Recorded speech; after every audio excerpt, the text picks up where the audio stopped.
আজকে বাইরে খুব খারাপ ওয়েদার, ঝিরঝির করে বৃষ্টি পড়ছে, তার মধ্যে গরমটা বেড়েছে বলে বরফগুলোও গলছে, চারিদিকে একেবারে জল জলে কাদা কাদা হয়ে আছে। সেই বৃষ্টিতেই আমি আর রুষা বেরিয়ে পড়েছিলাম। টার্গেটে সেল চলছে ইলেকট্রনিক আইটেমসে। আমি আর রুষা কিচেনের আইটেম কিনে নিয়ে চলে এসেছি। একটা চপার নিয়েছি, এই একটা চপার নিয়েছি, আর আমার মিক্সিটা খারাপ হয়ে গেছিল বলেছিলাম, এই একটা ব্লেন্ডার।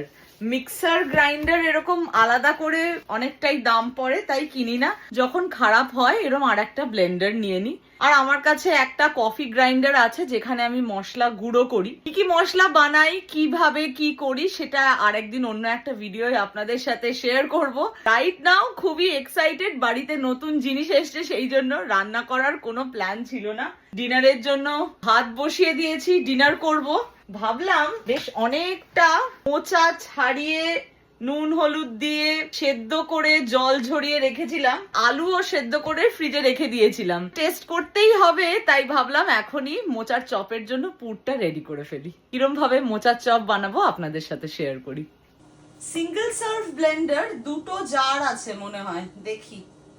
ব্ল্যাক ফ্রাইডের সময় নভেম্বর মাসে ডিল থাকে, তবে লাস্ট 2 বছর ধরে দেখছি খুব একটা বেশি ডিলও থাকছে না, তাই কিনিনি। আজকে হঠাৎ করেই দেখছি, ভাবছিলাম একটা কিনতে হবে।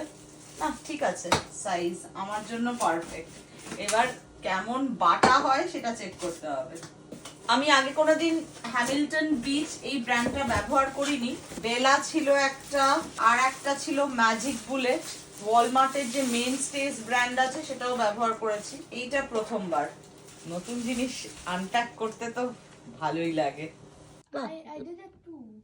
ভেরি গুড, ভালো করেছিস।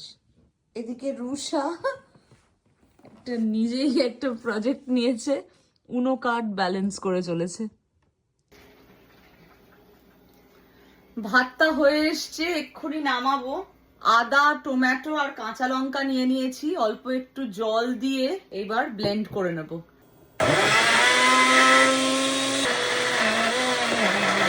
ভালোই হলো, একদম সুন্দর ব্লেন্ড হয়েছে। ব্লেন্ডারে একটাই সমস্যা হয়, একদম ড্রাই পেস্ট বানানো যায় না, অল্প একটু জল অ্যাড করতেই হয়। এবার চটপট পুরটা বানিয়ে নি। সর্ষের তেল অ্যাড করে দিলাম। খুব বেশি তেলের প্রয়োজন নেই, খুব বেশি তেল দিয়ে দিলে আবার চপটা গড়তে অসুবিধা হয়। খুব অল্প একটু গোটা জিরে দিলাম, এটা না দিলেও হয়। এইবার অ্যাড করে দিচ্ছি গ্রেটেড কোকোনাট। আমি এই ফ্রোজেন গ্রেটেড কোকোনাট ব্যবহার করি। সামান্য একটু ভাজা ভাজা করে নেব। নারকেলটা একটু লাল লাল হয়ে গেলে, দেখুন অল্প একটু লাল লাল হয়ে গেছে। এইবার এটাকে তুলবো না, আর এর মধ্যে কাঁচা লঙ্কা, আদা আর টমেটো যেটা বাটলাম ওটা অ্যাড করে দিলাম। এইবার এটা কষাবো যতক্ষণ না তেল ছাড়ে। অল্প একটু হলুদ গুঁড়ো দিয়ে দিলাম। এবার এটা কষাতে থাকবে। মশলা কষা চলছে, এদিকে রাত্রের ডিনার যেটা খাবো আমরা বার করে নিয়েছি, গরমে বসিয়ে দিই।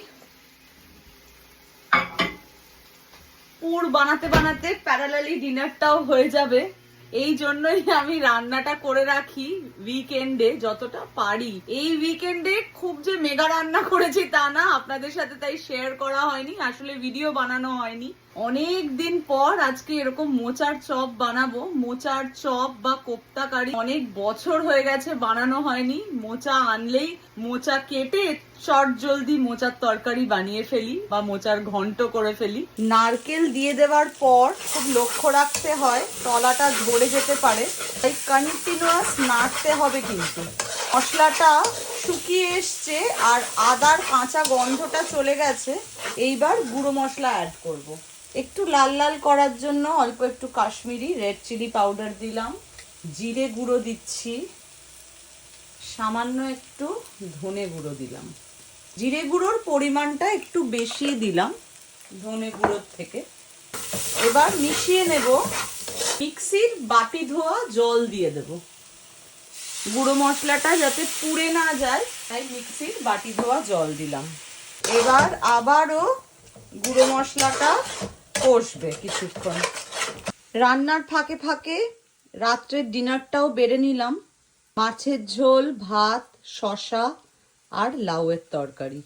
মশলাটা বেশ ভালোভাবে কষে গেছে, তেল ছাড়ছে। নুন দেব।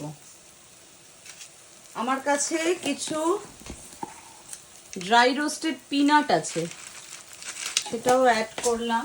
একটু ভেঙে নেওয়া যেত, আমি আর ভাঙলাম না। ভালোভাবে একটু ভেজে নেব বাদামটার সাথে। বেশ অনেকটা মোচা সেদ্ধ করে চটকে নিয়েছি। খুব বেশি চটকাইনি, যেহেতু খুব ছোট করে কেটেছি বলে। অ্যাড করে দিলাম মশলার মধ্যে। এবার মোচাটা কিছুক্ষণ ভাজা ভাজা করব। মশলার সাথে মেশাবো মোচাটা। এইটাতে যদি নুন দেওয়া হয় না, এটা শুধু শুধুও খেতে ভালো লাগবে। আপাতত যা নুন দিয়েছি তার থেকে আরও একটু বেশি নুন লাগবে। এটা কিন্তু এমনিভাবেও ভাত দিয়ে খেতে দারুণ লাগবে। এবার কিছুক্ষণ মশলার সাথে ভেজে নেব। মোচাটা বেশ ভালো করে ভাজা ভাজা করে নিয়েছি। মানে মোচাতে তো অল্প একটু জল ছিল, সেই জলটা একদম শুকিয়ে গেছে। এইবার আলু অ্যাড করব।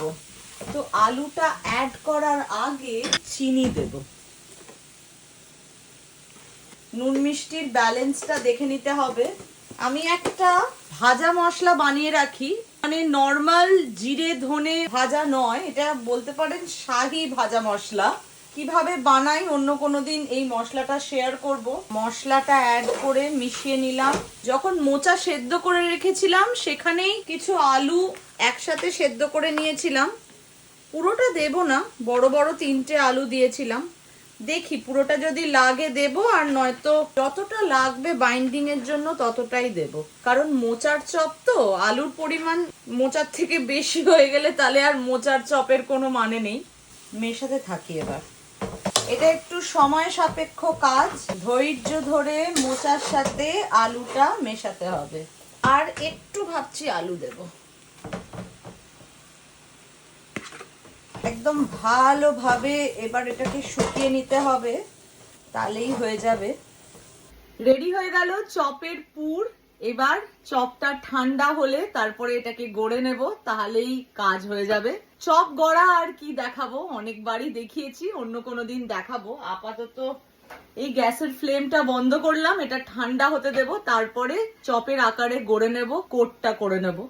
আমি সবসময় 2টো লেয়ার অফ কোটিং করি, মানে প্রসেসটা 2বার করি এক একটা চপে, তাহলে আমার মনে হয় আরো বেশি মুচমুচে হয়। যেহেতু নিরামিষ চপ তাই ডিমের ব্যবহার করি না, তার বদলে ময়দা আর কর্নফ্লাওয়ারের স্লারি বানিয়ে নিই। কেউ যদি চান আপনারা ডিমের ব্যবহার করেও কোটিংটা করতে পারেন। 9:30 বেজে গেছে, দেখি একটু বসে টিভি দেখবো। রাত্রিবেলায় আইদার চপটা গড়ে নেবো, নয়তো কালকে। আশা করি এই ছোট্ট চটজলদি ভিডিওটা আপনাদের ভালো লেগেছে। আসলে ভিডিও করার কোনো প্ল্যানই ছিল না, বাড়িতে নতুন জিনিস এলে মনটা তো ভালো লাগেই, সেই আনন্দেই আজকে ভিডিওটা বানিয়ে নিলাম। আমাকে দেখে যদি আর কারোর চপ খেতে ইচ্ছা করে অবশ্যই মোচা বাজার থেকে নিয়ে আসুন আর মোচার চপ বানিয়ে ফেলুন। মোচা কেন, অন্য কোনো চপ খেতে ইচ্ছা করলে সেটাও বানিয়ে নিতে পারেন। আর যারা ইউএসএ থেকে দেখছেন আর নিউ জার্সিতে থাকেন, টার্গেটে কিন্তু অফার দিচ্ছে। আশা করি আজকের ভিডিওটাও আপনাদের ভালো লেগেছে। আজকের জন্য তাহলে আসি, আবার দেখা হবে একটা নতুন ভিডিওতে। Bye bye.